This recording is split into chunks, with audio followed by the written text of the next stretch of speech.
Moving on to Chapter 11. I was awakened by the waves dragging at my feet. Night had come, but being too tired to leave the sandspit, I crawled to a higher place where I would be safe from the tide, and again went to sleep. In the morning, I found the canoe a short distance away. I took the baskets, my spear, and the bow and arrows, and turned the canoe over so that the tides could not take it out to sea. I then climbed to the headland where I had lived before. I felt as if I had been gone a long time as I stood there, looking down from the high rock.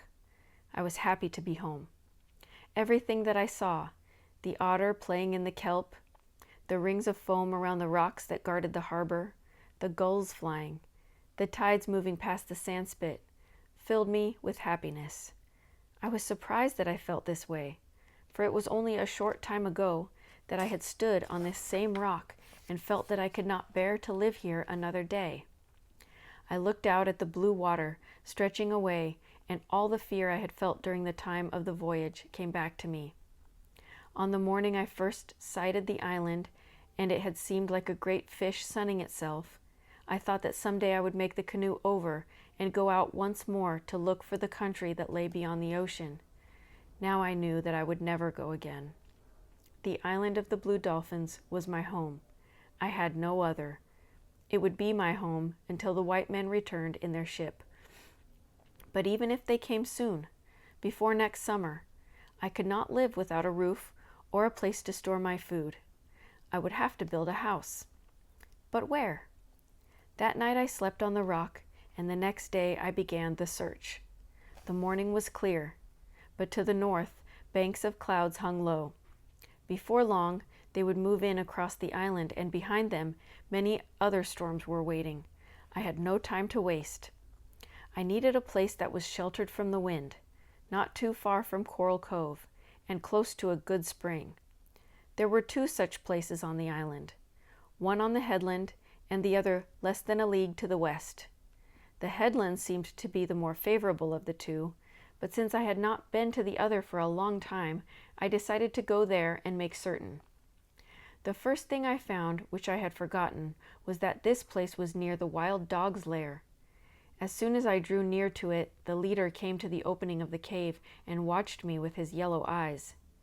If I built a hut here, I would first have to kill him and his pack. I planned to do this anyway, but it would take much time. The spring was better than the one near the headland, being less brackish and having a steadier flow of water. Besides, it was much easier to reach since it came from the side of a hill and not from a ravine as the other one did. It was also close to the cliff and a ridge of rocks which would shelter my house. The rocks were not so high as those on the headland, and therefore would give me less protection from the wind, yet they were high enough, and from them I could see the north coast and Coral Cove. The thing that made me decide on the place to build my house was the sea elephants. The cliffs here fell away easily to a wide shelf that was partly covered when the tide came in. It was a good place for sea elephants because they could crawl halfway up the cliff if the day were stormy. On fair days, they could fish among the pools or lie on the rocks. The bull is very large and often weighs as much as 30 men. The cows are much smaller, but they make more noise than the bulls, screaming and barking through the whole day, and sometimes at night. The babies are noisy too. On this morning, the tide was low, and most of the animals were far out, just hundreds of specks against the waves. Yet the noise they made was deafening. I stayed there the rest of the day, looking around, and that night. At dawn, when the clamor started again, I left and went back to the headland.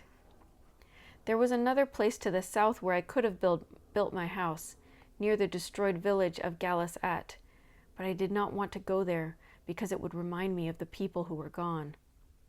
Also, the wind blew strong in this place, blowing against the dunes which cover the middle part of the island, so that most of the time sand is moving everywhere. Rain fell that night and lasted for 2 days.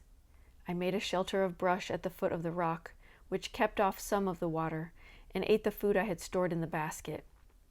I could not build a fire because of the rain, and I was very cold. On the third day, the rain ceased, and I went out to look for things which I would need in building the house. I likewise needed poles for a fence. I would soon kill the wild dogs, but there were many small red foxes on the island. They were so numerous that I could never hope to get rid of them either, by traps or with arrows. They were clever thieves, and nothing I stored would be safe until I had built a fence. The morning was fresh from the rain. The smell of the tide pools was strong. Sweet odors came from the wild grasses in the ravines and from the sand plants on the dunes. I sang as I went down the trail to the beach and along the beach to the sand spit. I felt that the day was an omen of good fortune. It was a good day to begin my new home.